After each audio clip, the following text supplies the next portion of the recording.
El sol de Melilla se filtraba como una cuchilla a través de las persianas rotas de nuestra casa en el barrio de La Real, y yo, con 17 años recién cumplidos, acababa de descubrir que mi vida entera, mis sueños de escapar a la península, mis ahorros escondidos bajo el colchón, había desaparecido en una noche. Mi hermana mayor, Lidia, de 25, estaba de pie en la puerta de mi habitación, con las manos temblorosas sosteniendo una maleta vieja que no era mía, y sus ojos, esos ojos verdes que siempre habían sido mi faro en las tormentas del estrecho, ahora me miraban como si yo fuera un demonio encarnado. Patricia, esto es por tu bien, murmuró, y en ese instante el mundo se rompió como el vidrio de una botella de tinto estrellada contra el suelo de nuestra cocina compartida. No era solo el dinero, 800 euros que había juntado limpiando mesas en el Café Central, soñando con Málaga o incluso Madrid, lejos de las miradas chismosas de Melilla. Era la traición, el secreto que ella había descubierto semanas antes, cuando me vio besando a esa chica de ojos almendrados en la playa de la Vieja, bajo la luna que tiñe el mar de plata. Lidia, mi protectora, mi confidente en las noches de viento sahariano que azotaban las murallas, había decidido que mi amor era una enfermedad, un pecado que merecía castigo. Y así, con una nota garabateada en un papel arrugado, ve a la iglesia, reza, o no vuelvas, me dejó sola en una ciudad que se sentía como una jaula de arena y sal. Aquella mañana, mientras el aroma a pan recién horneado del mercado flotaba en el aire, juré que nunca la perdonaría. Pero el destino, ese viejo tramposo de las novelas de Pérez Galdós que devoraba en la biblioteca pública, tenía otros planes.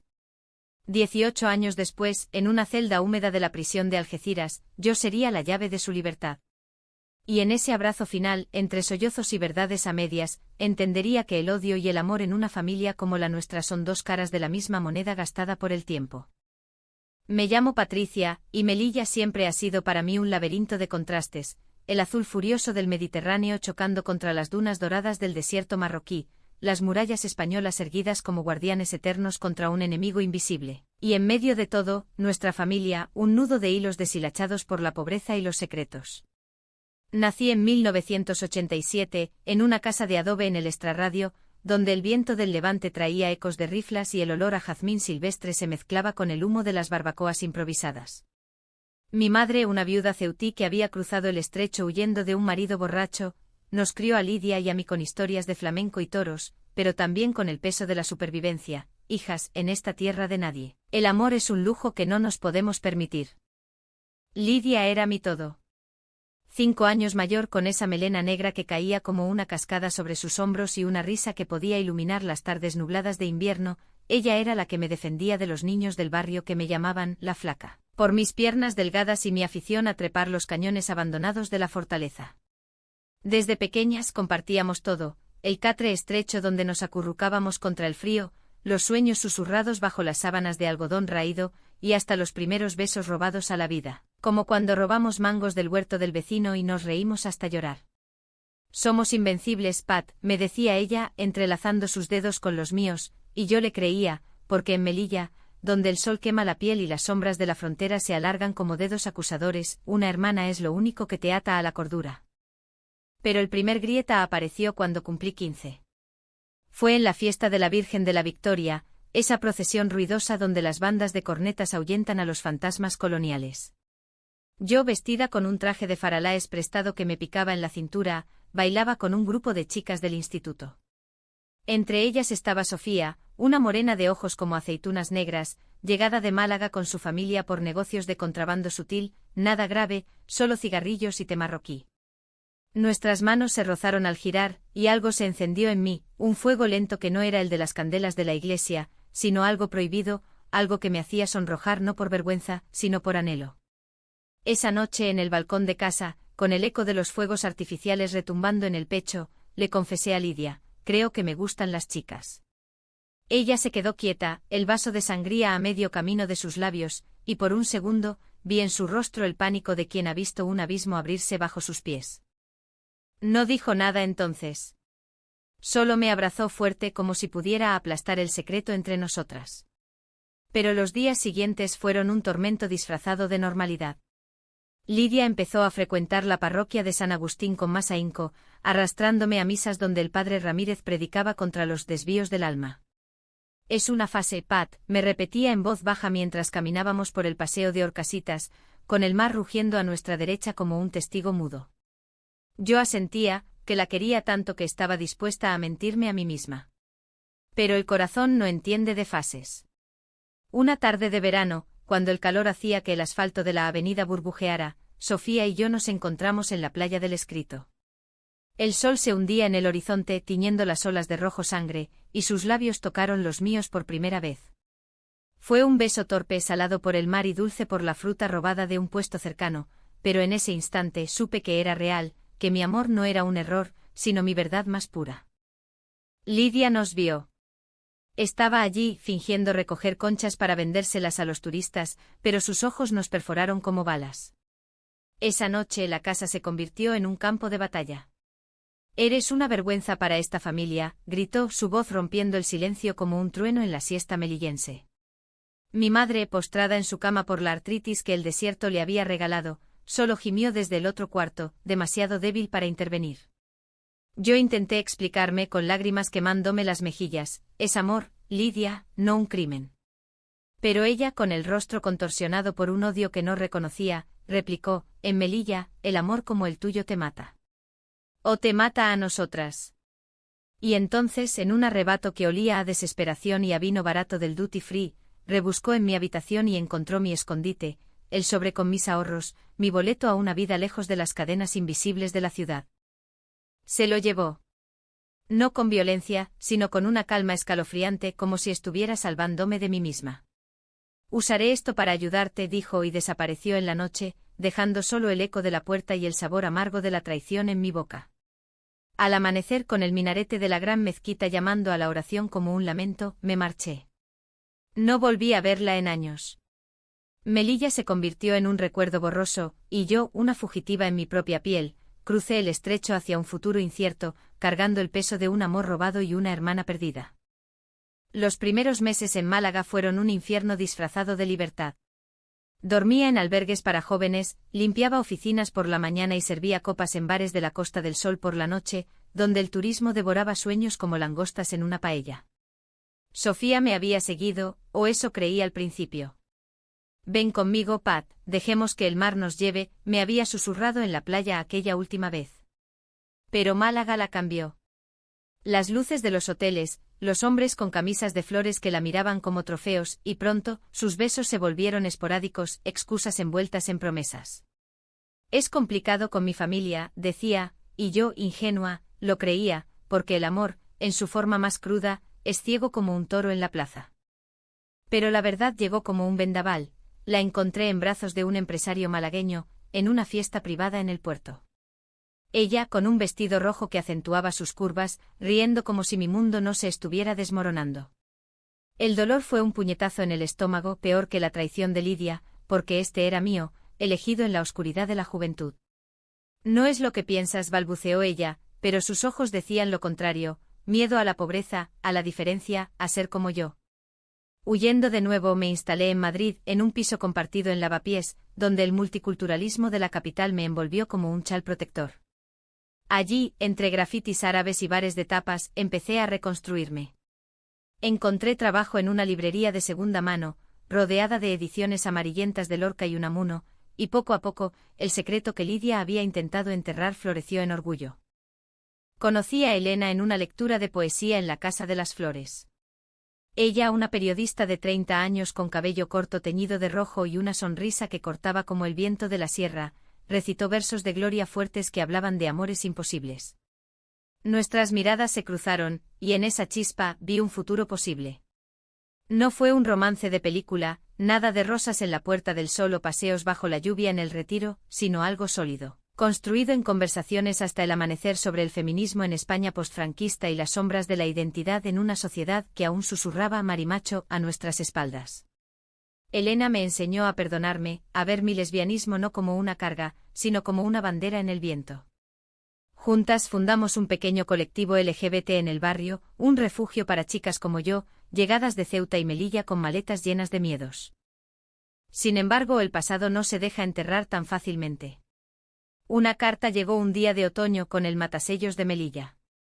La letra era de mi madre, temblorosa como sus manos: «Tu hermana está en problemas, Pat. Ha caído en deudas, y ahora la ley la busca. Vuelve, por Dios. Mi corazón se aceleró, un tambor de guerra en el pecho. ¿Deudas? ¿Qué había hecho Lidia con mi dinero? Elena me abrazó esa noche, su aliento cálido contra mi cuello. Ve, amor. El perdón no es debilidad, es fuerza.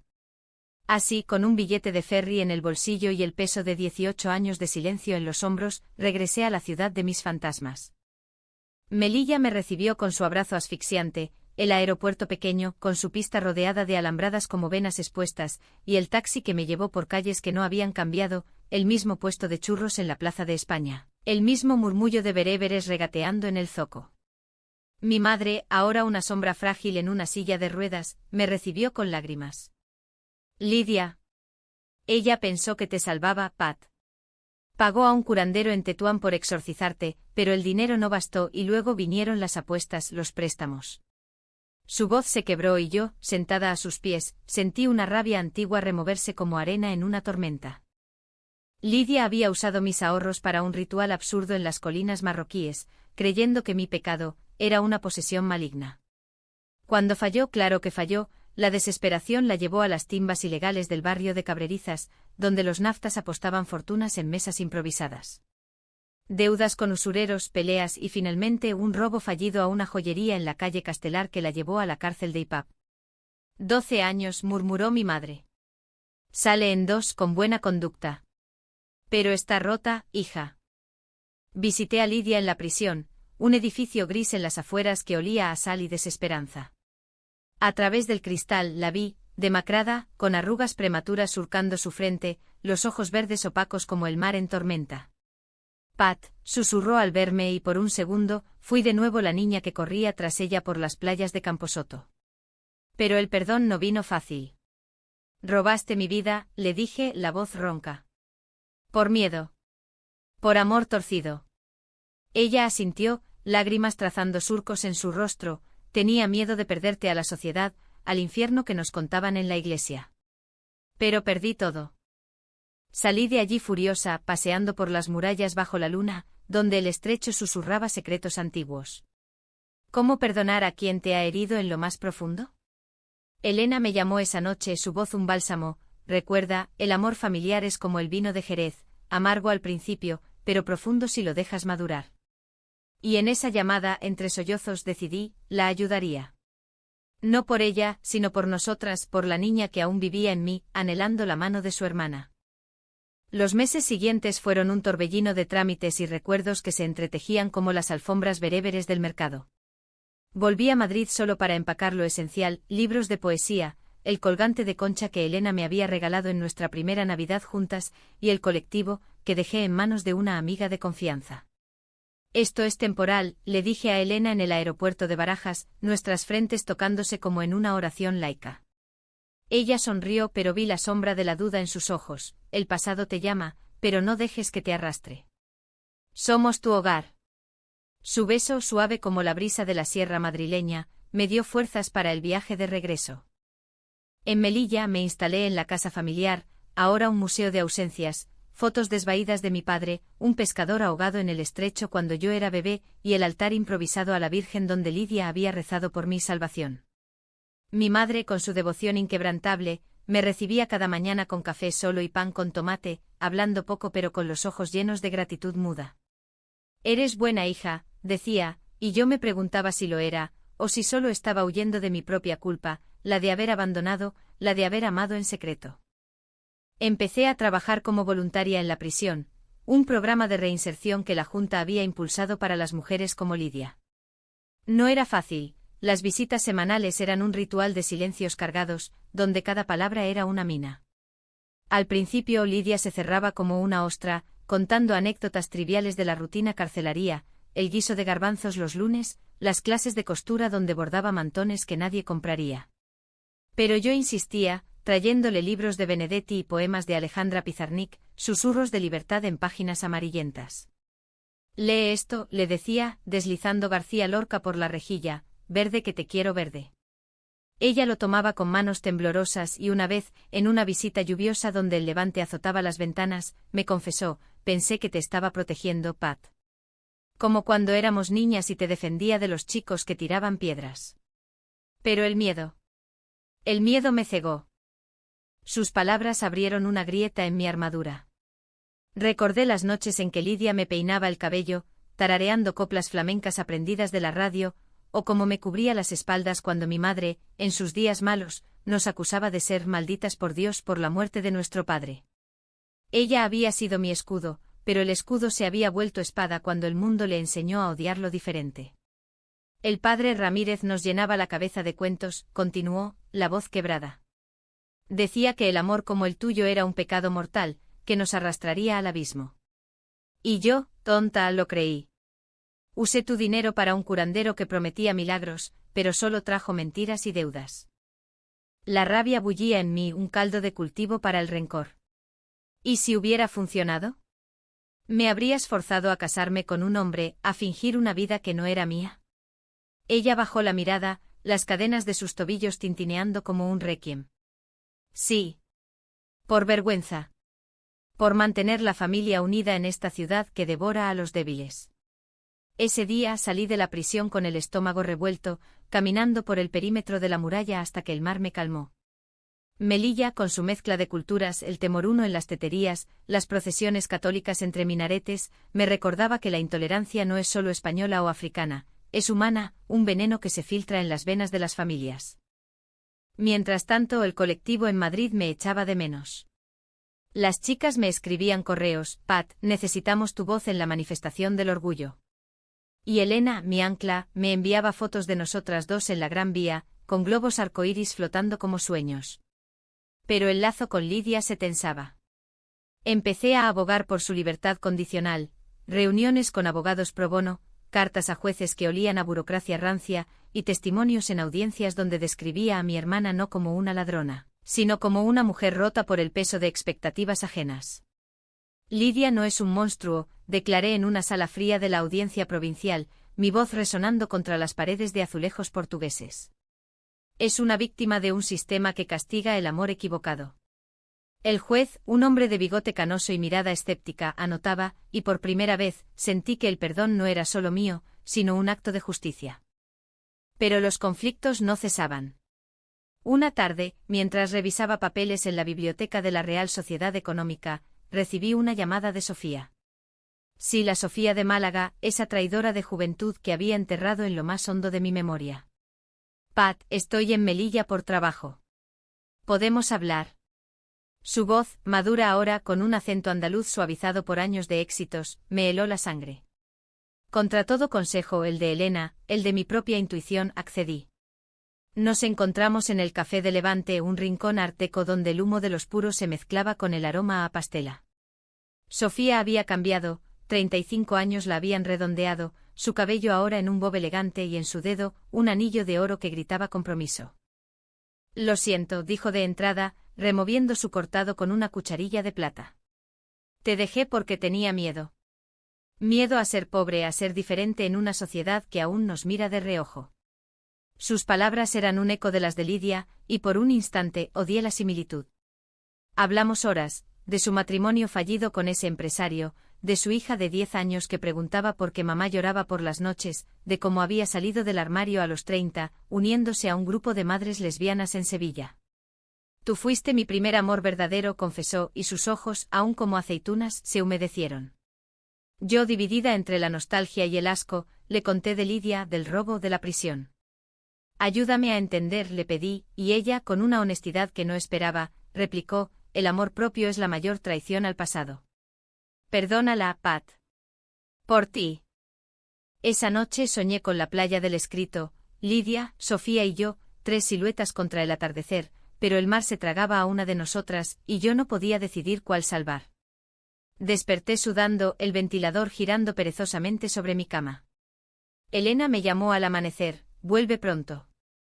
Te extraño. Su voz era un recordatorio de que mi vida no era solo redención, sino construcción. Pero el destino, caprichoso como un torero en la plaza de toros, tenía una sorpresa preparada. Una semana después, en una visita rutinaria a la prisión, Lidia me entregó una carta arrugada. Léela en casa, murmuró, su rostro pálido como la cal de las paredes. En mi habitación, bajo la luz de una lámpara de aceite que parpadeaba como un corazón ansioso, la abrí. Era de un hombre llamado Karim, un preso que compartía celda con ella. Señora Patricia, su hermana me salvó la vida. En una riña, intercedió por mí ante los guardias. Es buena gente. Merece la libertad. Pero entre líneas, algo no encajaba. Karim mencionaba detalles, una cicatriz en la mano de Lidia que no recordaba, un tatuaje de una rosa marchita en su antebrazo. Pregunté y Lidia se derrumbó, no es solo robo, Pat. Hay más. Una noche en las timbas maté a un hombre en defensa propia. Lo apuñalé con un cuchillo de mesa. El juez lo vio como homicidio involuntario, pero... El secreto me carcome. El mundo se tambaleó. Mi hermana, no solo ladrona, sino manchada de sangre. El shock fue un mazazo, como perdonar un asesinato, aunque fuera en pánico. Corrí a la muralla, gritando al viento, ¿por qué Dios, por qué nos haces esto? Y en ese grito entendí la profundidad del abismo. El amor fraternal no es lineal, es un laberinto de sombras y luces, donde el perdón exige enfrentar la oscuridad propia. La revelación de Lidia me dejó tambaleante como si el suelo de Melilla, ese mosaico de baldosas árabes y adoquines españoles, se hubiera abierto bajo mis pies. Pasé días en un limbo de insomnio paseando por el monte Gurugú al amanecer, donde las cabras salvajes balaban como ecos de lamentos antiguos. El secreto de la muerte no era solo suyo, se filtraba en mí, envenenando el aire que respiraba. ¿Defensa propia?, le pregunté en la siguiente visita, mi voz un hilo tenso a través del intercomunicador. Ella asintió, los ojos fijos en un punto invisible. Era un usurero, Pat. Me arrinconó en un callejón detrás del casino clandestino, exigiendo el dinero que no tenía. Sacó un arma, y yo. Solo quería vivir. El cuchillo estaba allí, en el suelo, de una timba anterior. No planeé nada. Sus palabras pintaban un cuadro vívido, demasiado vívido, las luces tenues de cabrerizas, el hedor a sudor y opio, el filo del acero cortando carne como mantequilla. Me imaginé su pánico, el mismo que yo había sentido al ser despojada de mis ahorros, y por un instante, la odié menos. Pero el odio no desaparece, se transforma en una tristeza profunda que me hacía llorar en la ducha, el agua caliente lavando lágrimas que sabían a sal del estrecho. Elena, al otro lado del teléfono, escuchaba mis confesiones nocturnas. No eres responsable de sus pecados, amor. Pero sí de tu paz. Su consejo era sabio, pero el corazón no obedece a la razón tan fácilmente. Decidí indagar. Con la ayuda de un periodista amigo de Elena, un tipo flaco llamado Javier, con gafas de montura gruesa y un bloc de notas perpetuo, reconstruimos la noche del crimen.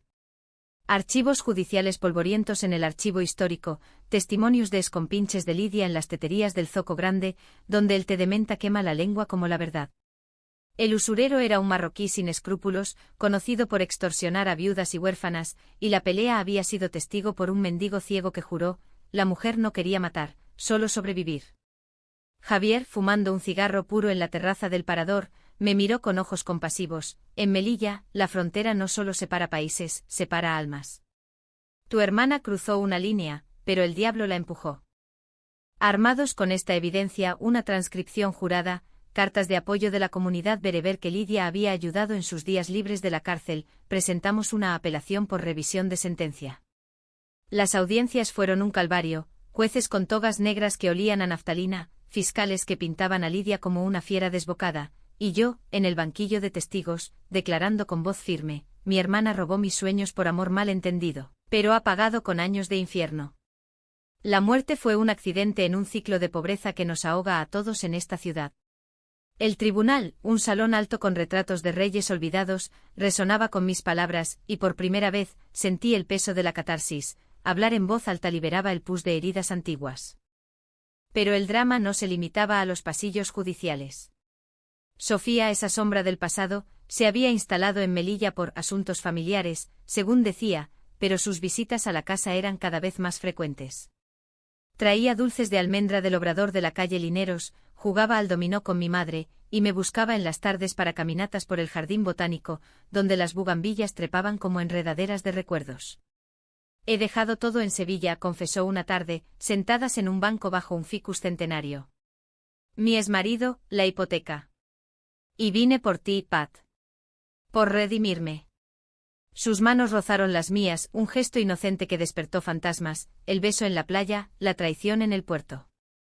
No puedo, le dije retirándome como si quemara. Tengo a Elena, y a Lidia. Mi corazón está dividido, pero no roto para ti. Su rostro se ensombreció, una máscara de arrepentimiento que no borraba el daño. Entiendo. Pero si me necesitas, estoy aquí. Y se fue, dejando un perfume de jazmín que flotaba en el aire como una promesa no cumplida.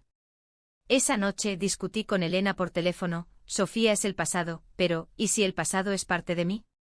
Ella, con su calma de periodista curtida, replicó: el pasado es lección, no cadena. Elige tu futuro. Sus palabras me anclaron, pero la duda persistía, un gusano royendo la fruta del perdón. El alto trago llegó inesperado, como un rayo en cielo despejado. Durante una manifestación del orgullo en la Plaza de la Marina, donde banderas arcoíris ondeaban contra el fondo de la catedral, un grupo de ultraderechistas, fantasmas del franquismo que aún merodeaban en Melilla, nos atacó. Gritos de degeneradas, botellas volando como proyectiles, y en el caos, Sofía apareció de la nada, interponiéndose entre yo y un puñetazo. Cayó al suelo, un corte en la frente sangrando como estigmas, y yo, arrodillada a su lado, la abracé por primera vez en años. Idiota, murmuré, limpiando la sangre con mi pañuelo. ¿Por qué? Ella sonrió, débil, porque te amo. Siempre lo hice. Elena llegó esa noche en el primer vuelo desde Madrid, su presencia un bálsamo en el Hospital Pérez de Fuerteventura, donde Sofía recibía puntos. Las tres hablamos, un trío improbable bajo las luces fluorescentes, y en esa habitación esterilizada, surgió una verdad cruda: el amor no es posesión, sino red. Elena, con su mano en la mía, dijo: si tu corazón la necesita, yo entiendo. Pero no me pierdas. Sofía, vendada como una guerrera, añadió: no quiero robarte, solo sanar. Y yo en el medio sentí el primer atisbo de paz, quizás el perdón empezaba por soltar las riendas. Mientras, la apelación avanzaba. El juez, conmovido por los testimonios, incluyendo uno de Karim, liberado por buena conducta gracias a Lidia, concedió la condicional. 6 meses de vigilancia y libertad, dictaminó en una sala abarrotada donde el aire olía a incienso de la mezquita cercana. Lidia, esposada ante el estrado, me miró con ojos que brillaban como el mar en calma. Gracias, hermana. Pero la libertad traía sus propias cadenas, ¿podríamos reconstruirnos, o el pasado nos sepultaría como las dunas del desierto? La libertad de Lidia llegó un viernes de levante cuando el viento del desierto barría las calles de Melilla como un espíritu inquieto, llevando arena fina que se colaba en cada grieta de la alma. La recogí en la puerta de la prisión, un edificio de hormigón que se erguía como un monolito contra el cielo plomizo.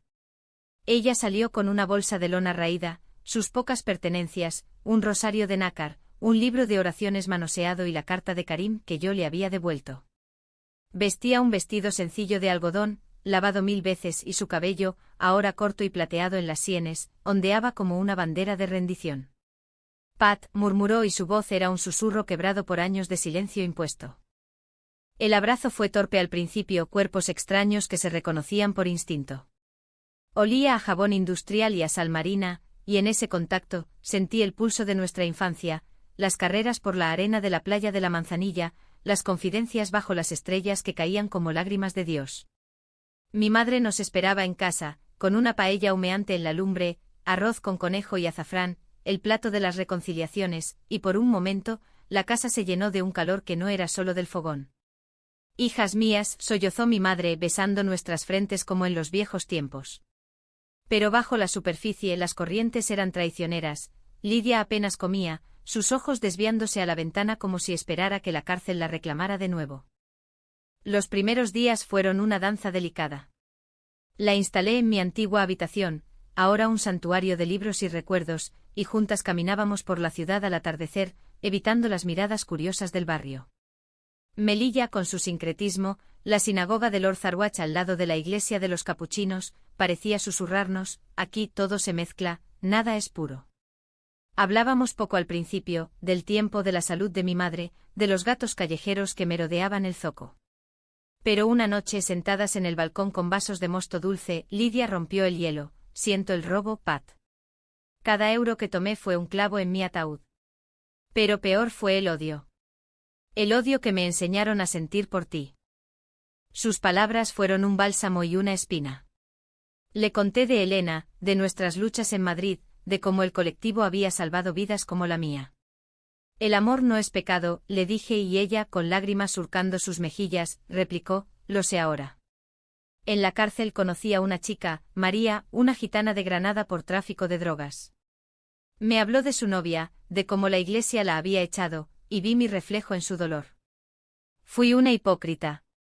Ese confesionario improvisado duró hasta el alba, y en él purgué mi rencor. El robo ya no era una herida abierta, sino una cicatriz que contaba nuestra historia.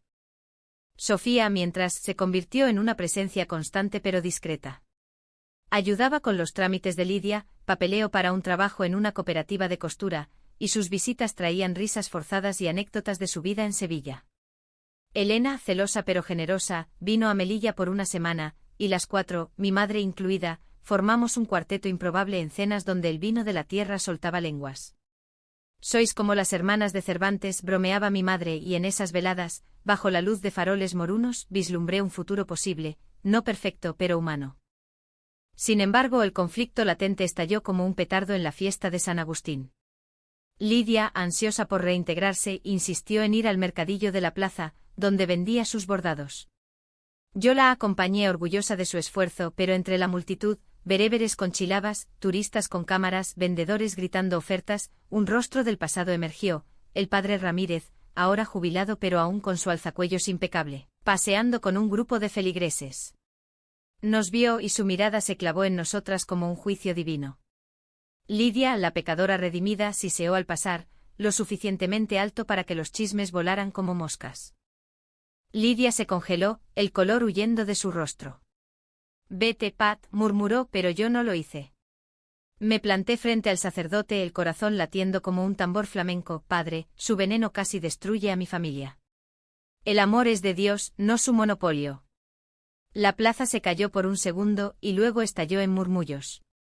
Ramírez se alejó derrotado, pero el daño estaba hecho. Lidia, humillada, rompió a llorar en un callejón cercano. No puedo, Pat. Esta ciudad me ahoga con sus juicios. La abracé allí entre cajas de fruta podrida y el olor a especias, y juré, nos iremos juntas. A Madrid o donde sea. Reconstruiremos. Pero la vida, esa novelista cruel, tenía un giro más. 2 días después, Karim apareció en la puerta de casa. Alto, con barba recortada y ojos de desierto, traía una caja de dátiles como ofrenda.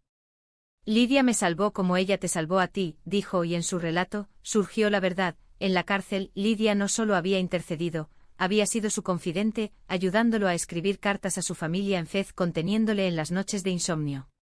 Es una santa disfrazada de pecadora, concluyó. Karim, ahora libre y trabajando en un taller de joyería, ofreció empleo a Lidia. Venid a Tetuán. La frontera es puente, no muro. La propuesta nos dividió. Lidia, tentada por el anonimato marroquí, argumentaba, allí podré empezar de cero, sin miradas. Yo, atada a Elena y al colectivo, replicaba, huir no es redención, enfrentar es. Discusiones acaloradas llenaron la casa, ecos de nuestras peleas juveniles, pero ahora con el peso de la madurez. Mi madre, testigo silenciosa, intervino una noche, hijas, el estrecho nos separa, pero el sangre nos une. Elige el corazón. Sus palabras, simples como un refrán andaluz, nos calmaron. Elena, al enterarse, voló de nuevo. En una cena bajo las estrellas del jardín, propuso, vayamos todas. Madrid es grande, hay sitio para segundas chances. Sofía, invitada por Piedad, añadió, yo me encargo de los visados. Y en ese círculo de mujeres, hermanas, amantes, amigas, sentí el primer verdadero perdón, no borrar el pasado, sino tejerlo en el tapiz del presente. Sin embargo, el clímax se avecinaba. Una carta anónima llegó, la verdad sobre el robo saldrá a la luz. Arrepiéntete o sufre. Firmada por nadie, pero el perfume, un aftershave barato, delataba al padre Ramírez. El miedo nos paralizó, ¿y si usaba el secreto para destruirnos? Lidia, temblando, confesó, hay más. Después del robo usé parte del dinero para sobornar a un guardia en la frontera, para que te dejara cruzar sin preguntas cuando huiste. Pensé que te salvaba. La revelación fue un terremoto, mi escape facilitado por su crimen. Furiosa, la confronté, ¿me condenaste a la culpa eterna? Ella lloró, sí. Pero te di alas. En ese abismo elegí, quemar la carta, ignorar al sacerdote y enfrentar el juicio público si llegaba. Somos más fuertes juntas, declaré, y por primera vez, lo creí. El clímax irrumpió como una tormenta sahariana, repentina y cegadora. Fue en la víspera de la Asunción, cuando Melilla se vestía de luces y procesiones, el incienso de las cofradías mezclándose con el humo de las barbacoas en los patios moriscos. Habíamos planeado una cena de celebración, Lidia libre, Elena de visita, Sofía reconciliada en amistad, y mi madre presidiendo como una reina destronada. La casa bullía de aromas, albóndigas de cordero, ensalada de naranjas con canela, vino moscatel de la bodega local, y risas que tapizaban las grietas del pasado. Pero el destino, ese torero caprichoso, clavó la espada en el momento más vulnerable. El padre Ramírez irrumpió en la puerta al atardecer, flanqueado por dos feligreses fornidos, hombres de la parroquia con camisas planchadas y cruces al cuello. Su rostro, surcado por venas como ríos secos, ardía de cealotri, herejes. He sabido de vuestros pecados, Lidia la asesina, Patricia la sodomita. La Iglesia os juzgará. En su mano un fajo de papeles, fotocopias de recortes judiciales, cartas anónimas que olían a chantaje. El barrio, alertado por el alboroto, se congregó, vecinas con velos, niños curiosos, hasta el tendero bereber que vendía dátiles en la esquina. Fuera de mi casa, grité, pero Ramírez prosiguió, robaste a tu sangre por su vicio, y ahora vivís en pecado. Arrepentíos o llamo a la policía. Lidia, pálida como un sudario, se derrumbó en una silla, déjenme, padre. He pagado. Pero él, implacable, arremetió, del robo fue solo el principio. Sé de la muerte, de la sangre en tus manos. El pánico se extendió como reguero de pólvora. Mi madre, desde su silla, invocó Virgen Santa, protégelas, mientras Elena, con instinto periodístico, grababa todo con su teléfono. Sofía, valiente como en la manifestación, se interpuso, esto es acoso. Llamaré a la Guardia Civil. Pero Ramírez, en su fanatismo, levantó la voz, la comunidad debe saber. Patricia, tu amor contra natura destruyó a esta familia. El caos estalló, gritos, empujones, una botella de vino volcada que manchó el suelo como sangre simbólica. Yo en el centro de la tormenta sentí la rabia antigua resurgir, la del robo, la de la playa, la de la cárcel. Basta, rugí, mi voz cortando el aire como un quejido de guitarra flamenca. Sí, soy lesbiana. Amo a Elena, y a Sofía la perdoné como hermana. Lidia robó por miedo, mató por defensa, y yo la liberé por amor. ¿Eso es pecado? El pecado es su odio, padre, que envenena esta ciudad como el levante envenena el aire. Las palabras fluyeron, un torrente de verdades reprimidas, el secreto de mi juventud, la traición de Lidia, el perdón forjado en prisiones de carne y piedra. La multitud jadeó, algunos asintiendo, la viuda del mercado, que había perdido a su hijo por intolerancia, otros retrocediendo en escándalo. Ramírez, acorralado, balbuceó blasfemia, pero la marea había cambiado. Karim, alertado por el ruido, llegó con un grupo de amigos marroquíes, esta mujer salvó mi vida. ¿Quién sois vosotros para juzgar?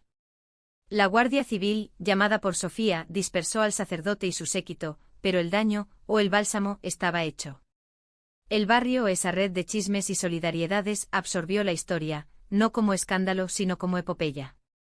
Al día siguiente visitas con platos de cuscús, abrazos de mujeres que susurraban, gracias por hablar.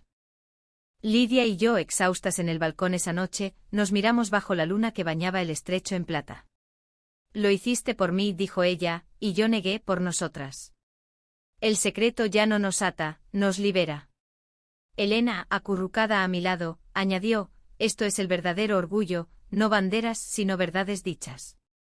Sofía desde la puerta sonrió, y yo, solo una espectadora que aprendió a soltar. Los meses siguientes tejieron un tapiz nuevo. Lidia encontró trabajo en la cooperativa, bordando mantones con motivos de la frontera, puentes simbólicos entre mundos. Elena y yo planeamos una vida compartida en Madrid, con visitas frecuentes a Melilla. Sofía regresó a Sevilla, pero no como amante perdida, sino como amiga eterna, su hija enviándome dibujos de dos mujeres tomados de la mano. Mi madre, fortalecida por el escándalo, se unió a un grupo de oración inclusivo, rezando por amores de todos los colores. Un año después, en la playa del Escrito, esa cuna de mi primer beso, Lidia y yo esparcimos las cenizas de nuestros miedos en el mar. Te quiero, hermana, dije, y ella, con ojos verdes renovados, replicó, y yo a ti. Más que a la vida. Melilla, con su eternidad de arena y olas, nos vio partir hacia horizontes nuevos, pero siempre atadas por el hilo invisible del perdón. En el fondo, la historia no es de robo o cárcel, sino de redención. En una tierra de fronteras, el amor cruza todas las murallas. Y nosotros, Patricia y Lidia, dos mujeres forjadas en el fuego del estrecho, emergimos no intactas sino enteras.